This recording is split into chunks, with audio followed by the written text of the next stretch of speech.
നമസ്കാരം. ഇന്നത്തെ news time നോക്കാം. ആദ്യം തലക്കെട്ടുകൾ.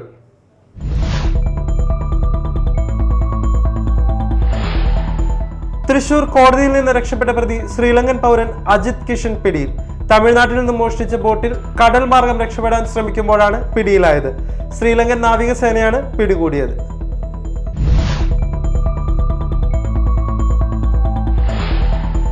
ദേശീയപാത പോട്ട സിഗ്നൽ ജംഗ്ഷന് സമീപം 7 വാഹനങ്ങൾ കൂട്ടിയിടിച്ചു. ശനിയാഴ്ച വൈകിട്ടായിരുന്നു അപകടം. ദേശീയപാതയിൽ 1 മണിക്കൂറിലധികം സമയം വാഹന ഗതാഗതം തടസ്സപ്പെട്ടു.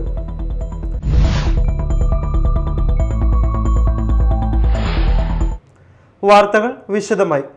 തൃശൂർ കോടതിയിൽ നിന്ന് രക്ഷപ്പെട്ട പ്രതി ശ്രീലങ്കൻ പൗരൻ അജിത് കിഷൻ പിടിയിൽ. തമിഴ്നാട്ടിൽ നിന്ന് മോഷ്ടിച്ച ബോട്ടിൽ കടൽ മാർഗം രക്ഷപ്പെടാൻ ശ്രമിക്കുമ്പോഴാണ് പിടിയിലായത്. ശ്രീലങ്കൻ നാവികസേനയാണ് പിടികൂടിയത്. ലഹരി കടത്തിന് കൊച്ചി മട്ടാഞ്ചേരിയിൽ നിന്ന് പിടികൂടി വിയൂർ ജയിലിൽ റിമാൻഡിലായിരുന്ന അജിത് കിഷൻ തുടർന്ന് കോടതിയിൽ ഹാജരാക്കിയപ്പോഴാണ് രക്ഷപ്പെട്ടത്. ദേശീയപാത പോട്ട സിഗ്നൽ ജംഗ്ഷന് സമീപം 7 വാഹനങ്ങൾ കൂട്ടിയിടിച്ചു. ശനിയാഴ്ച വൈകിട്ടായിരുന്നു അപകടം. ദേശീയപാതയിൽ 1 മണിക്കൂറിലധികം സമയം വാഹന ഗതാഗതം തടസ്സപ്പെട്ടു. 15 ദിവസത്തിനുള്ളിൽ ഇവിടെ 5 വാഹന അപകടങ്ങളായി 1 മരണവും നിരവധി പേർക്ക് പരിക്കുമേറ്റിരുന്നു. ലോറി ഡ്രൈവർ ഉറങ്ങിയതാണ് അപകടത്തിന് കാരണമെന്ന് പറയപ്പെടുന്നു. കാറുകൾക്ക് കേടുപാടുകൾ സംഭവിച്ചെങ്കിലും യാത്രക്കാരെല്ലാവരും പരിക്കേൽക്കാതെ രക്ഷപ്പെടുകയായിരുന്നു. മോട്ടോർ ബൈക്ക് യാത്രക്കാരന്റെ മരണത്തെ തുടർന്ന് ഇവിടെ പോലീസിന്റെ ഡ്യൂട്ടിക്കുണ്ടെങ്കിലും അപകടങ്ങൾ തുടർക്കഥയാവുകയാണ്. ദേശീയപാതയിലെ പ്രധാന അപകട മേഖലയാണ് പോട്ട സിഗ്നൽ ജംഗ്ഷൻ. ഇവിടുത്തെ അപകടങ്ങൾക്ക് പരിഹാരം കാണുവാൻ ദേശീയപാതയിലേക്കുള്ള പ്രവേശന കവാടം അടച്ചുകെട്ടുവാൻ സ്ഥലം സന്ദർശിച്ച ഗതാഗത വകുപ്പ് മന്ത്രി നിർദ്ദേശിച്ചിരുന്നെങ്കിലും പ്രദേശവാസികളുടെ ചിലരുടെ എതിർപ്പിനെ തുടർന്ന് തീരുമാനം നീണ്ടുപോവുകയാണ്. അടിയന്തരമായി ഇവിടുത്തെ പ്രവേശന കവാടം അടച്ചുകെട്ടുവാൻ ബന്ധപ്പെട്ടവർ തയ്യാറായില്ലെങ്കിൽ ഇനിയും ഇവിടെ വിലയേറിയ ജീവനുകൾ ഇല്ലാതാകുമെന്നാണ് ജനങ്ങളുടെ അഭിപ്രായം. Media time, Chalakudy. അന്നമനട മണ്ഡലം മഹിളാ കോൺഗ്രസ് ഏകദിന ക്യാമ്പ് സംഘടിപ്പിച്ചു. മേലടൂർ ജീവനം ഹാളിൽ നടന്ന ക്യാമ്പ് മഹിളാ കോൺഗ്രസ് സംസ്ഥാന പ്രസിഡന്റ് ജെബി മേത്തർ ഉദ്ഘാടനം ചെയ്തു. ജയിലിലിടുന്ന കാര്യങ്ങൾ, അങ്ങനെയുള്ള കാര്യങ്ങളെല്ലാം ദേശീയ രാഷ്ട്രീയത്തിൽ നടക്കുമ്പോൾ ആ വെല്ലുവിളികളെ അതിജീവിക്കാൻ കോൺഗ്രസ് പാർട്ടിക്ക് കഴിഞ്ഞു എന്നുള്ളത് തന്നെയാണ് നമ്മുടെ മുന്നോട്ടുള്ള പ്രവർത്തനങ്ങൾക്കുള്ള ഒരു ഊർജമായി നമ്മൾ കണക്കാക്കേണ്ടത്. ലോക്സഭാ തെരഞ്ഞെടുപ്പ് 2024 എന്നുള്ളത് നമ്മുടെയൊക്കെ മനസ്സിൽ ഒരു വേവലാതി അല്ലെങ്കിൽ ഒരു ഏറ്റവും കൂടുതൽ ടെൻഷൻ ഉണ്ടായിരുന്ന ഒരു കാലയളവ് തന്നെയായിരുന്നു. KPCC general secretary TU Radhakrishnan മുഖ്യാതിഥിയായിരുന്നു. ധന്യ ദേവദാസ് അധ്യക്ഷത വഹിച്ചു. കുടുംബശ്രീയും സമൂഹത്തിലെ വിവിധ മേഖലകളിൽ വളർന്നു വരുന്ന സ്ത്രീകളുടെ പങ്കാളിത്തവും എന്ന വിഷയത്തിൽ HRD trainer Sheela Venugopal class നയിച്ചു. മഹിളാ കോൺഗ്രസ് കൊടുങ്ങല്ലൂർ ബ്ലോക്ക് പ്രസിഡന്റ് മായ രാജേന്ദ്രൻ, മഹിളാ കർഷക യൂത്ത് കോൺഗ്രസ് നേതാക്കൾ, പ്രവർത്തകർ എന്നിവർ പങ്കെടുത്തു. കുടുംബി സേവാ സംഘം കൊടുങ്ങല്ലൂർ താലൂക്ക് യൂണിയൻ വിദ്യാഭ്യാസ പുരസ്കാര വിതരണം സംഘടിപ്പിച്ചു. പൊയ്യ AKM ഹയർ സെക്കൻഡറി സ്കൂളിൽ നടന്ന പരിപാടി സംസ്ഥാന general secretary S Sarath Kumar ഉദ്ഘാടനം ചെയ്തു.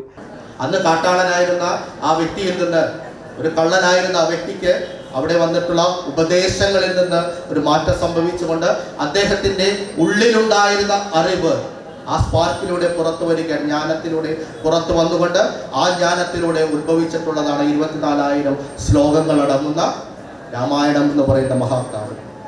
അങ്ങനെ ഞാനിതെല്ലാം സൂചിപ്പിച്ചത് ഇവിടെ ഇരിക്കുന്ന കുഞ്ഞു മക്കളോടൊന്നേ പറയുവാനുള്ളൂ. നമ്മൾ സ്വപ്നങ്ങൾ കാണണം, എല്ലാവിധത്തിലുമുള്ള കാര്യങ്ങളെക്കുറിച്ച് നമ്മുടെ മനസ്സിൽ ചിന്താഗതികൾ ഉണ്ടാകണം. ക്ലാസ്സുകളെല്ലാം അറ്റൻഡ് ചെയ്യുമ്പോൾ വളരെ ശ്രദ്ധാപൂർവം വീക്ഷിച്ചുകൊണ്ട് അവരിൽ നിന്ന് എന്താണ് നമുക്ക് ലഭിക്കുവാൻ ഏറ്റവും ശക്തമായി സ്വാധീനിക്കുവാൻ കഴിയുന്ന ഒരു രീതിയിലുള്ള ഒരു സ്പാർക്ക് നമ്മളുടെ ഉള്ളിൽ ഉണ്ടാക്കിയെടുക്കുവാൻ ശ്രമിക്കണം.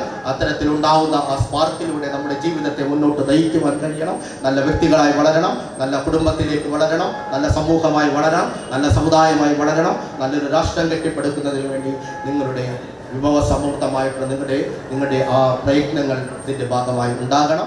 Education activist Rajesh Subrahmanian motivation class നയിച്ചു. KR ജയപ്രസാദ് പുരസ്കാര വിതരണം നിർവഹിച്ചു. Manu AB, KM Dileep Kumar, TA Rajan, board മെമ്പർമാർ എന്നിവർ പങ്കെടുത്തു. വയനാട്ടിലെ ദുരിതബാധിതർക്ക് തണൽ പുത്തൻചിറയുടെ സഹായം. ആവശ്യവസ്തുക്കൾ വയനാട് കളക്ടറേറ്റിൽ എത്തിച്ചു. തണൽ ഭാരവാഹികളായ Abdul Razak, TK Unnikrishnan, VA Nadir, TH Azeez, MB Saidu, PI Nisar, MA Abdul Shukkur, Raju Thayyil, Sajin Umar എന്നിവർ നേതൃത്വം നൽകി. മാള തൻകുളം ശ്രീ മഹാദേവ ക്ഷേത്രത്തിൽ രാമായണ മാസാചരണത്തിന്റെ ഭാഗമായി സത്സംഗം സംഘടിപ്പിച്ചു. രാമായണ പാരായണം, പ്രഭാഷണം എന്നിവ നടന്നു. സുരേഷ് വാര്യർ, സുനിത സുരേഷ് എന്നിവർ നേതൃത്വം നൽകി. പ്രധാന വാർത്തകൾ വീണ്ടും.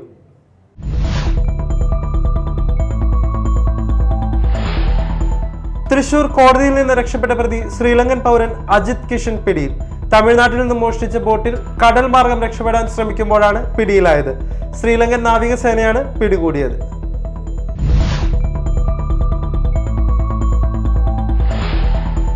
ദേശീയപാത പോട്ട സിഗ്നൽ ജംഗ്ഷന് സമീപം 7 വാഹനങ്ങൾ കൂട്ടിയിടിച്ചു. ശനിയാഴ്ച വൈകിട്ടായിരുന്നു അപകടം. ദേശീയപാതയിൽ 1 മണിക്കൂറിലധികം സമയം വാഹന ഗതാഗതം തടസ്സപ്പെട്ടു.